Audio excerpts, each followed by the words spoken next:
इस संसार में माँ का स्थान अनमोल है।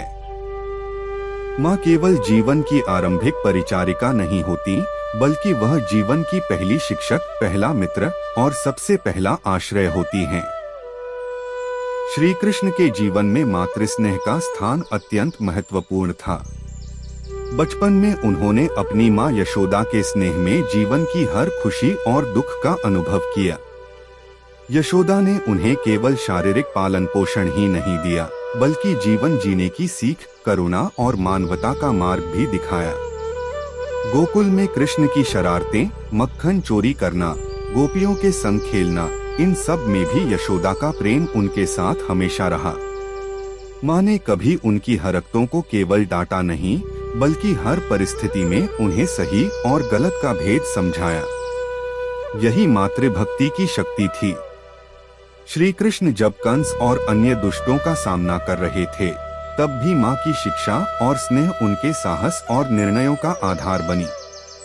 माँ की ममता ने उन्हें न केवल शक्तिशाली बनाया, बल्कि न्याय और धर्म के मार्ग पर चलना सिखाया। श्री कृष्ण का प्रेम केवल यशोदा तक ही सीमित नहीं था। उन्होंने माँ के स्नेह से पूरी दुनिया के प्रति प्रेम और करुणा को आत्मसात किया। उनके जीवन की हर लीला में, हर शरारत में माँ की शिक्षा और ममता का प्रकाश दिखाई देता है। मातृभक्ति केवल शारीरिक पालन पोषण तक सीमित नहीं होती।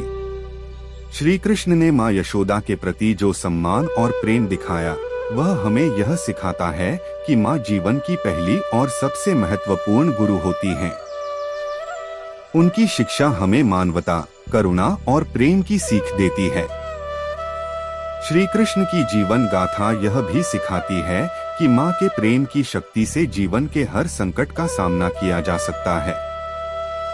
चाहे युद्ध हो, कठिनाइयाँ हो या जीवन की विपरीत परिस्थितियाँ, माँ का स्नेह हमेशा मार्गदर्शन और साहस देने वाला होता है। अंत में श्री कृष्ण और यशोदा का संबंध हमें यह सिखाता है कि मातृस्नेह केवल जीवन की आधारशिला नहीं, बल्कि हमारे चरित्र, आचार और मानवता की नींव भी है। उनके स्नेह और शिक्षा के बिना श्री कृष्ण की लीलाएं अधूरी होती। माँ का प्रेम, उनकी ममता और उनका मार्गदर्शन, ये जीवन की सबसे बड़ी शक्ति हैं। यही मातृभक्ति का शाश्वत संदेश है, जो हमें प्रेम, करुणा और मानवता की ओर प्रेरित करता है।